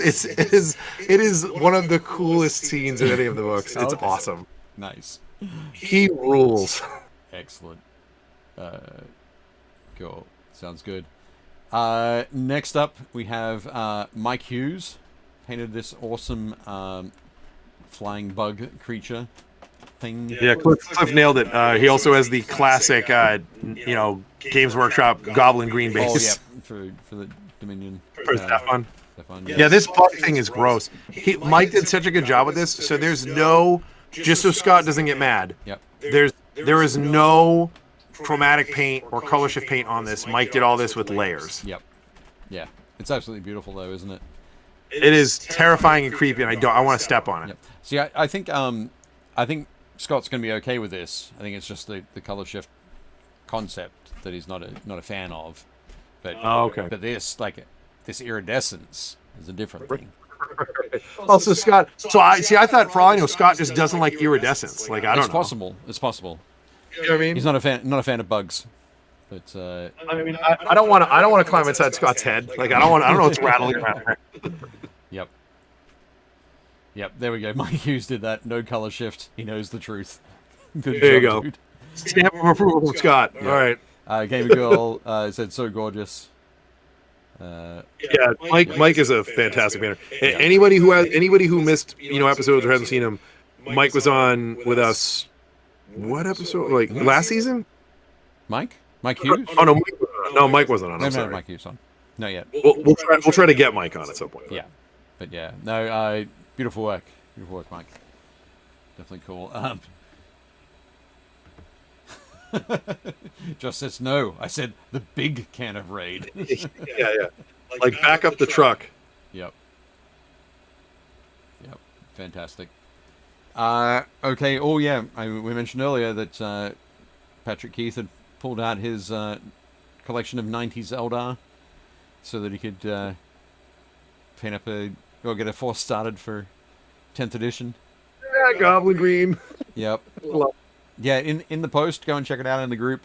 He opens it up, and you can see inside and see that there's still plenty of It's still liquid. still Still liquid good. paint, which is amazing and a wonderful testament to that paint pot and the Old school weapon team. You've got the guy with the targeting eye. yeah, those two are awesome. Man. I always love the guy who's got his got the shuriken catapult off to the side and he's carrying the power. You're carrying pack. ammo. Yeah, I love that one. So good. So awesome. Look at Scott. The paint job he did is skill. He didn't try to buy a pot of town. He did it the right way. So, like I was telling everybody in the painting classes, there is no right way. Whatever way works for you, you should do that. Yep. Or they're all the right way. That's sure. There's no wrong way. I don't know. It's all semantics, but basically, there's definitely wrong ways. I just don't think that there is a right way. okay. You don't think there is a single right way? Yes, correct. Okay, cool. It's all semantics, really. She said I'm priming. Oh, the old metal Wraith Lord. Oh, dude, that thing. It's still a great model, but like looking at it now, it's so tiny. Yep. He's teeny tiny. But it's fantastic. I'm looking forward to seeing you play some games. Oh, yeah, this is like a trip down memory lane seeing this old school. Now those are the new plastic or the newer. Those are the current plastic Guardians. Those are not the old metal ones. Oh, I thought they were the like the in between, the first plastic Guardians, the monopose ones. Yeah. I could be wrong, but yeah. But looking great. Looking forward to seeing the rest of that. Next up, we have Pete Hairston is working on his Dark Mechanicus for Horus Heresy. Oh yeah, these are great. So yeah, definitely super cool there. He's got a lot of other great photos in this post as well. Yeah, so for those of you who aren't familiar, this model should just be a robot. There's no hole in its head with skulls. There's no scars all over it. There's no spikes with skulls. Like Pete did all that conversion work, but I really like the skulls like poking out of the headpiece. Like it's such a subtle conversion trick, but it looks so good. Yep. Excellent. And yeah, Patrick says those Guardians were the previous plastic Guardians. Yeah, the big box of plastic Guardians. Yep. But yeah, Pete's done an excellent job here. Very nice. And I love the rubble base too. Yeah. Nice work. Okay. That's a Thanatar. That thing is just awesome. Yeah. Definitely cool. Next up, we've got a piece from Scott. Which is this fantastic, weird alien piece. Yeah, he's weird. It just looks so horrible and terrifying. It looks like almost metallic teeth and that like blood-stained lips. See, I feel like he's in line at like Space McDonald's. Okay.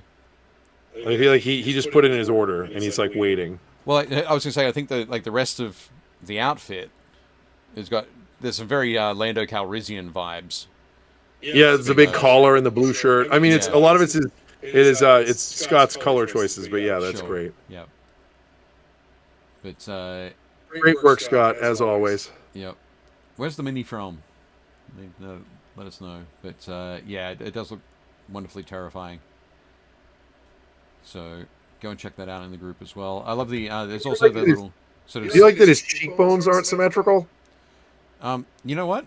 I did not notice that until you just mentioned it. I think that's part of why he looks so weird and off-putting. It's because his cheekbones are not symmetrical. It could be, or the beady eyes, or lack of a nose. Sure.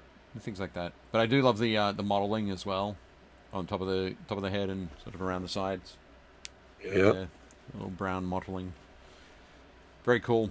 Nice work, Scott. And also, so I've got another one from Scott here. In this post, I think he thanked you for sorting him out with some of the Marvel United minis. Oh, the Marvel stuff, yeah. Yep. Yeah, he ordered like three boxes of the expansions. Yep. Yeah, Loki comes in the Asgard box. Yep. Wonderful job there, Scott. Great greens. He's great. As usual. I want to Scott says, I wanted to paint a Ralph Lauren polo logo on the shirt. That'd been great. For so, yes, just imagine if that guy had a Ralph Lauren polo logo. But he says it's from minis from Pedro Fernandez. So one of the great Spanish sculptors. But yeah, if there was a little more shirt. Yeah. It should basically be right in the negative space where the shirt would be. Yep. But Loki looks rad, and again, that's another one of the Marvel United figures. He's super cool. Yep. And then we'll move on to the final photo from the group for the last 2 months is Sean Gleason with this Adneth Deepkin warband for Shadespire. Not Shadespire, Underworlds. Yeah, Warhammer Underworlds. I keep calling it Shadespire too, and it's because the first edition was called Warhammer Underworld Shadespire. Yep. So everyone's like, "Oh, it's called Shadespire," and then they basically didn't tell anybody anything for a year, and they're like, "Oh, the new edition's coming out," and you're like, "New edition of what?" And they're like, "Warhammer Underworld's Gorefang or whatever it was called," and it was like, I was like, "Wait, you mean the new Shadespire?" And they're like, "No, it's Warhammer Underworlds," and I was like, even the logo, it's like. Yep. Warhammer Underworlds is like the tiniest font ever, and then Shadespire is huge. I was like, oh, it's like, Warhammer Age of Sigmar. I was like, oh, got it. That's what it's called. Yep. Okay, I'm all set. Yep. I still don't know why they did that. It's so confusing. It is. But these guys are great. I like the little crab guy. He's pretty rad. Yep. The fish guy's good. All the Idnoth are great. They're like soulless sea elves. They're awesome. Yep. I do love the... basically Drukhari that smell like fish is what they are. Right. They are fantastic. I do love the purples that Sean's purple that Sean's used on the fish. Yeah. Which is just in from the one on the right. But Scott says the Underworlds boxes, very few I'd say no to. Wouldn't take for free. I wouldn't take for free an AOS Deepkin box, but I love this little box. Good job. Yeah, I think that's probably the coolest thing about Shadespire or Underworlds is that it's a nice little like taster of each faction. It's also a great way for the design team to like be able to do units that don't exist. Right. Just to, you know what I mean? Yeah, they're like, oh, what'd you guys make? They're like, oh, we made these like 5 random dudes, and you're like, what are they for? And they're like, don't worry about it. Yep. Don't worry. We just want to try this out. Yep. The one of the things that sorry, just quickly. So, thanks, Sean. Awesome stuff there. Sean also won a medal at the painting competition last weekend. So, congratulations for that, for some of these Lumineth Blade Lords. I think. Well done. Double-handed swords. But yeah, excellent. I'm sure there was no favoritism. I'm sure you weren't like, I know him. Well, no, there was not. That's why I brought in 2 other judges. I had so Nigel Wood was there. Very professional. Nigel's a good guy. Yep, Nigel knows his minis. And we had Nigel's friend Cameron, who works for Four Horsemen. They do a range of action figures. And Cameron's job is to essentially he does the paint masters for the action figures. So the ones that get painted up so they can send them to the factory to be copied. Maybe we can get Ray to let us do a painting competition at San Diego Comic-Con. That'd be kind of cool. Yeah. Yep. Could be good. But yes, anyway, congratulations, Sean, and thanks for entering the competition. Well done, Sean. Well done, indeed. Okay, so I will switch us back to this, and I will say, I've embarked on a little project that I'm going to mess around with over the next couple of years, which is I'm going to take each of the human, the human Underworlds boxes. Sure. So those little groups. So when I say the human, I mean maybe not necessarily the Stormcast, but some of the other ones, and turn them into inquisitorial groups.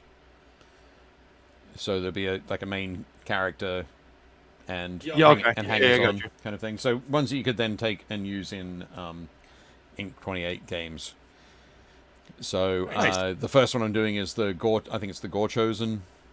Oh, that's like one of the first warbands. Yeah, yeah. Oh no, it's not that. Then it's one of the more recent ones that was in in one of the sets.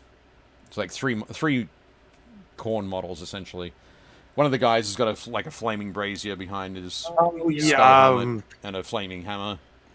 I don't remember their name. Yeah, I know the guys you mean. Yep. Another guy's got this like huge. It looks like he's weighed down by these huge horns. That he's Yeah, oh yeah. I guess he just rams people with the horns. But yeah, I figured I'll do something with those guys and do some kit bashing and have some fun. You're doing all the Warcry warbands or all the Underworlds warbands? The Underworlds ones. I'm not doing. Okay. I'm not going to do all of them, but start off working on these guys, and then as new ones come out, I'll add them in. I think I own like 4 of them. I own the original set. Yep. So I have the Sigmarites and the first corn guys. Right. Yep. And then I have the Wood Elf dudes. Right. They're like satyr looking guys. Okay. Yep. I have them, and then Ben and I split that box, so he has the Beastmen, and then I have the vampires. Right. The new whatever the heck they're called now, Soulblight Gravelords. Like Gravelords. Yep. They're vampires. They're blood knights. They look great. Excellent. Oh, Dave almost says that's why I got the Hexbane's Hunters Inquisitorial Henchmen. Yep, I got those as well. Definitely cool. I love the Cities of Sigmar unit that they just showed. That's like got 4 dogs in it. Oh yeah, they look fantastic. So excited for those. Their horses look super weird, and I'm trying to figure out if it's because of the way they sculpted them or if it's because of the way they photographed them. They all look like the heads on the horses are too small. Okay. That'd be interesting to see because they might. Because they did like the Empire, yep. like barding, where it's like a bell. Yep. So the bell cowling is on the horse's body, yep. And so you see the horse's legs sticking out of the bell, and then there's like a ring, and then the horse's neck. And in one of the photos I saw, the horse's head looks way too small. Yeah. So I'm trying to figure out if like somebody did a screenshot and it's like stretched or it's compacted or what. It's probably an angle. Weird. It's probably an angle thing that's gonna. Let's hope so. It looks crazy. Yeah, for sure. Cool. Yeah, Sean says there's that new Warcry Cities Sigma box set with the War Dogs. Yep, that looks great. They look great. Wormspat looks great. We still have a double handful of like the older warbands for Underworlds at the store. Like we have some that aren't even on the website. You need to send me a list. Send me a list of what you got. I will. When I go in on Thursday, I'll send you a list. It's crazy because like they keep changing stuff over. Yep. And you're always thinking, oh, I'll just be able to get them later, and it's like, oh, they just discontinued them, and I was like, what? I think one of the coolest ones they did was the Skaven warband. Right. Yep. And the first skeleton one, the Sepulchral Guard. Yep. Those 2 kits are awesome. Yeah, they are great. I don't know why they stopped making them. They are beautiful sculpts. Yep. They'll come back to them later. Like just them in your army. They'll come back to them. They'll be fine. It's all good. Cool. All right. Okay. Well, we have talked for a long time. Thank you for everybody for sticking with us and joining us for our catch up after our it's good to be back. Crazy busy summer. Next week we'll be talking with Ross Thompson. Oh, you got him? Yep. Secured Ross Thompson. He nailed him down. Nice. He is super excited about that. He is going to be super tired after a week at Gen Con. But Ross is currently working with Cephalofair Games. Yeah, he's their, like, I don't know what his exact title is, but he's their marketing and, like, advertising and outreach guy. Yep. So Cephalofair do Gloomhaven and Frosthaven. But yeah, so he'll be at Gen Con having fun there.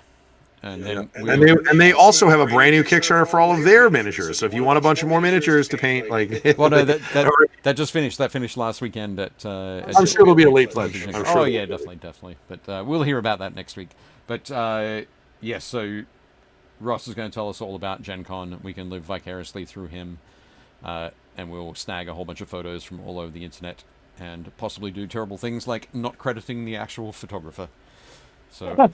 I apologize in advance if we do that, but we'll try and credit each photographer as we see what we can. Cool. Well, thank you guys so much. We will see you all next week. If you have any photos or if you want to make sure that your friends' photos get on, make sure you post them in the Facebook page, and Dave and I will try to look over them next week. Yep. Make sure you tell all your friends to get on here and like and subscribe. If you guys know anybody who's in the Facebook group, hopefully they're subscribing. Dave and I had a weird sort of how'd that happen moment the other day. We have like almost 500 people in the Facebook page, but we only have like 300 people on here, and I was like, that's not right. We gotta get that fixed. Yeah, we need to build those numbers up. So. Yep. But thank you guys so much, and we'll see you guys next week. And as always, are we all set? Are we ready to go? Yeah, I think so. Oh wait, I need to. Yeah. Let me know. Okay, we're all right, ready to go. All right. Don't forget to build, paint, play. Shut up and sit down. It never gets old.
Shut up and sit down.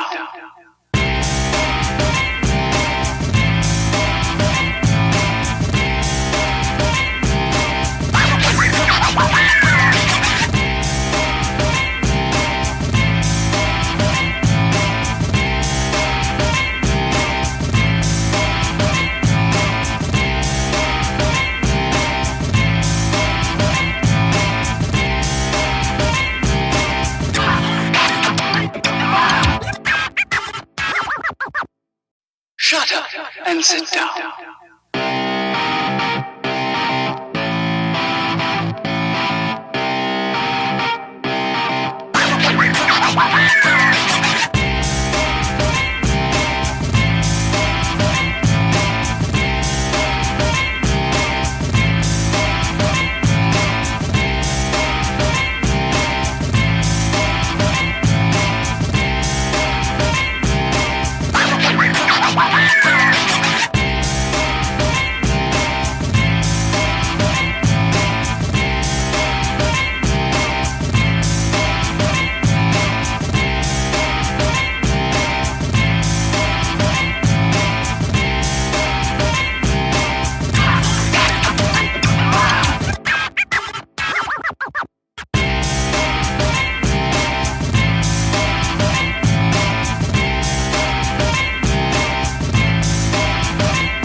Shut up and sit down.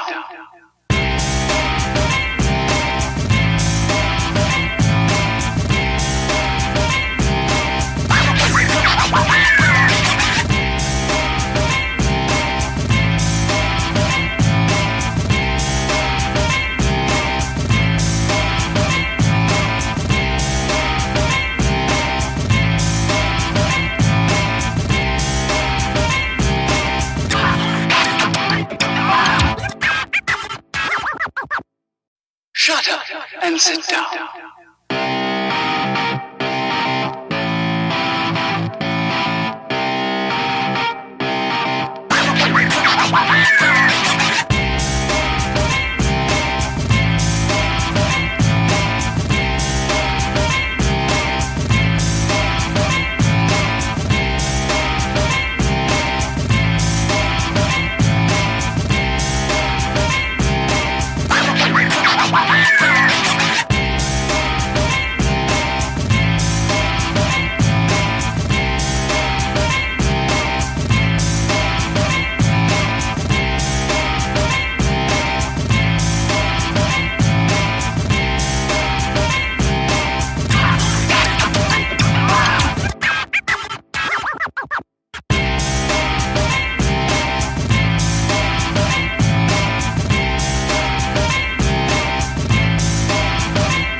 Shut up and sit down.